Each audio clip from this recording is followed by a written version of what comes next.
There were three major factors that influenced my decision to take 3 months off from alcohol, and they were relationships, productivity, and health. So I'm going to go through all of those in that order. The motives behind me taking that initial 3 months off are relatively different to what they are now, what's driving me to keep going with it. So this is more for people that are thinking about taking that initial break. I didn't just drastically decide to do this. So this was a long time coming, but I had to come to the decision myself. Lots of people close to me would say that I drink too much. Deep down and in the back of my mind, I knew that I was drinking too much. And even though some people who drink less than me were telling me that I drink too much, in some circles and actually in most of society, my drinking would be viewed as normal. It would just be viewed as drinking to socialize. So the first was relationships. Now, through the ages of 18 to 25, I was single. I had no real responsibility to anyone other than myself. So going out Friday to Sunday was every weekend was just fine. You know, I could kill a Sunday, lie in bed, and just no impact whatsoever other than on me. However, that will change when I met my now wife, and all of a sudden I've got things that I will need to do on that Sunday, and suddenly lying in bed all day recovering from a night out was not as easy to do. So this naturally meant that I had to plan them in more, the nights out, because I knew I couldn't just go and just have a couple. It was, I'm going to have to go and get absolutely smashed.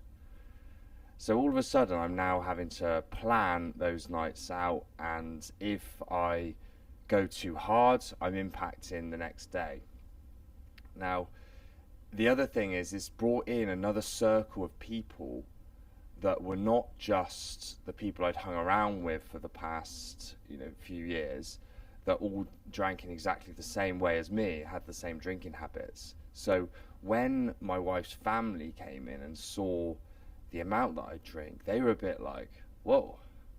And I'd always, if I went to my wife's parents' house, they'd always stock up the fridge for me, and I'd be there drinking, but I'd always be holding back a little bit because I stand out a little bit too much by having so many. There'd just be a load of bottles over in the corner just stacking up as the night went on, and everyone knew that most of them were me. So I had to sort of hold back, but it got that extra opinion from the outside that said that maybe this isn't as normal as I first thought it was. Not only was the external opinions sitting in the back of my mind to say, perhaps I'm consuming too much, but there were multiple occasions when my inability to moderate alcohol would actually impact relationships, most notably with my wife. So I'd go out on a work night, and I'd be in London, and I'd just go out for a couple of pints. I'd have a train booked, and I'd tell my wife this is when I'm going to be home. And then I'd get there, I'd have a couple of drinks, I'd get excited, I'd have a couple of more drinks, and I'd keep giving her a text to say, I'll be back, I'll get the next train, I'll get the next train, I'll get the next train, and then all of a sudden I'm either getting in 2 o'clock in the morning, or I'm not getting in at all. And that's okay the first couple of times, but when it keeps happening and you're actually impacting someone else with it, that's when it actually starts to affect relationships. And it was affecting my relationship with my wife. It was one of the only times we'd really ever argue. On those evenings that I'd go out on a Wednesday, not only would I piss off my wife, but I'd then be doing nothing the next day at work, which leads on to my next important factor, which is my productivity. So I'm not good with hangovers. Despite being out of my friendship group one of the people that wants to go out the most, I tend to be actually one of the worst at dealing with the hangovers, and everyone who I know would agree with this. I just sit there almost in just my own thoughts, and I just don't do anything. I just lie in bed. So it just destroys time and wastes so much time when I do go out for a big night out. And also, I've mentioned that I value my career. I do try to progress, and I get demotivated when I'm not seeing progress. So that just compounds to be that when I'm actually not doing anything with a hangover, I'm internally punishing myself for being so lazy, yet I don't have the drive to get up and do anything because of the way I'm feeling with alcohol. So it's a horrible vicious cycle. And when I look at, ages 18 to 25, I wasted so much time when I would be at work, on Monday, just avoiding everyone, not doing anything, and then I'd be hungover almost until like Wednesday, really, and nothing would get done then. So I was really thinking that how much time have I actually wasted due to being hungover, and if that was removed from my life, what could I actually achieve? Final factor is my health. And this is something I've only really sat up and started taking notice of since I turned 30. And that focus on my health happened in over time, and a few certain things happened that made me really focus on it. First was in 2012, which is almost 12 years ago. And I had a seizure. I basically was walking into the office and then just had these really strange sensations where I was losing vision, and then I sat down on the wall, and the next thing I know, I'm waking up and there's a paramedic in my face, and I'd had a full seizure. So they took me to the hospital, and then my parents were there, and I'd been drinking a lot, possibly the most I'd ever drank in year 2 of uni, but I'd had 2 weeks off, before the actual seizure, because I was actually trying to detox before a lad's holiday in sunny beach, Bulgaria. So I got into the hospital, and my parents were convinced it was because of alcohol that I'd had this seizure. But the doctor refused to say that it was, and I took that as it's nothing to do with alcohol. And the doctor said everyone can have a one-off seizure. Anyone can, and there's no actual diagnosis for it. So alcohol got away with it, and I carried on for the next 10 years just thinking it had nothing to do with it. But that feeling I had before the seizure actually was mini seizures called focal seizures, and that loss of vision. I'd get that every now and again. I'd always get it in the morning. I'd get it during exercise. I'd get it after I'd had a few coffees, and also after a night out. So I went to a few more consultants, also said it wasn't alcohol. I tried not exercising in the morning. I tried quitting caffeine, and that only left one thing that it could have been. And then when it happened a couple of times in a row, after nights out, I went to another consultant who finally said that it could be due to alcohol. Now I know that not everybody's going to have had a seizure, so it's not particularly relevant, that exact example.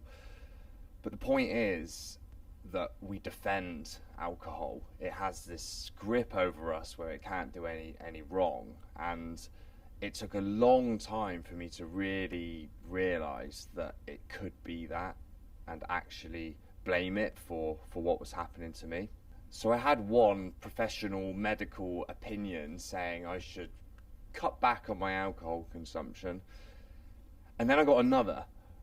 I had an unrelated health query, and it meant I needed to take a blood test. And when I got the results back, it flat out said that I drink too much alcohol.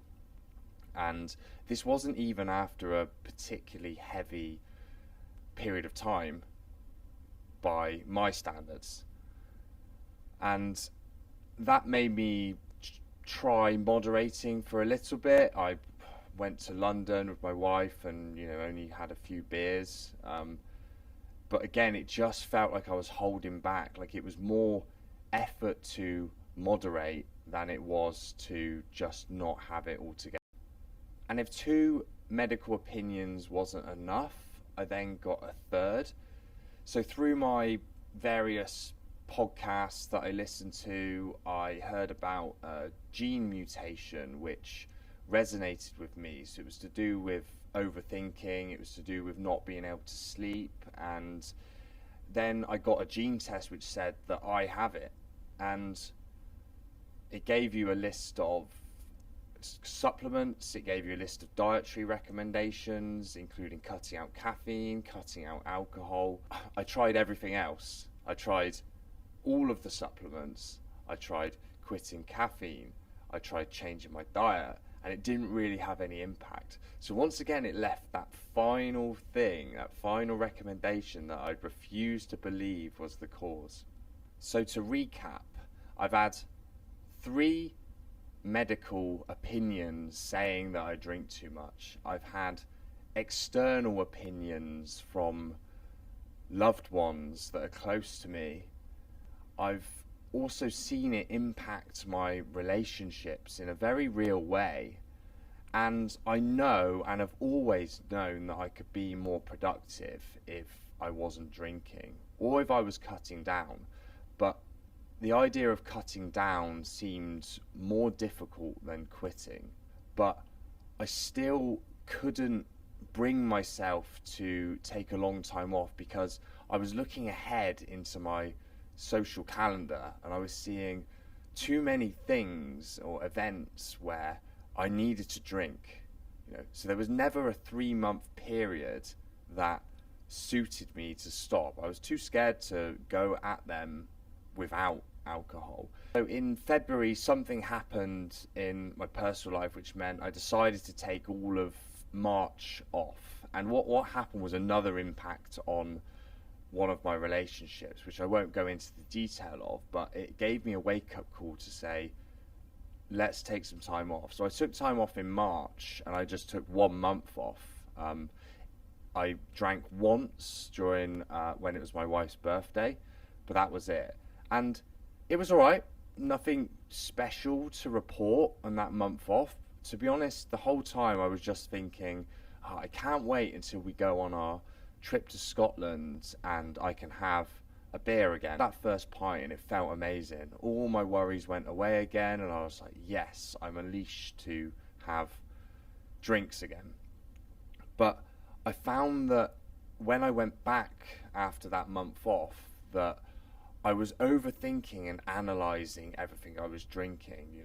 I was just looking forward to the evening when I could have a beer. I was planning how many there were in the place we were staying and thinking about having nights off and then not having nights off, because when it came to it, I couldn't resist. Also, it was on my mind all the time and it was getting in the way of enjoying the actual trip that me and my wife were on. I started introducing alcohol regret into my life. So in my mind, I'd be playing out how many drinks I'm going to have on a particular evening, and then I'd repeatedly not do it, or I'd say I'm not going to drink tonight and then I'd just have a couple, and what that meant is then I'd wake up and I'd be beating myself up because I didn't stick to what I originally planned to do. So it's just started overall losing its fun and dominating my mind. So that's why I decided to take the initial 3 months off. And if you have any sort of thoughts, any kind of seed that's planted in your mind about whether you should perhaps take a break or cut down the drinking, just give it a go. Think about 3 months is absolutely nothing in your life. And it seemed like the biggest thing, the biggest period of time I could ever imagine going through it. I just thought, my life isn't going to be what it used to be. I'm not going to have fun. But that 3 months, as you well know, turned into me doing the whole of this year off, because what actually happened was so exciting, and I saw all of the benefits that I was sort of hoping for. So just give it a try, and I'll talk about why I ended up extending that time in another video. But again, please just, if you're finding anything I'm saying useful, if you can relate to me, just let me know. I also want to hear what kind of things you want me to try out related to health, productivity, and relationships. And just like and subscribe if you're finding this useful. Thanks everyone, and see you soon.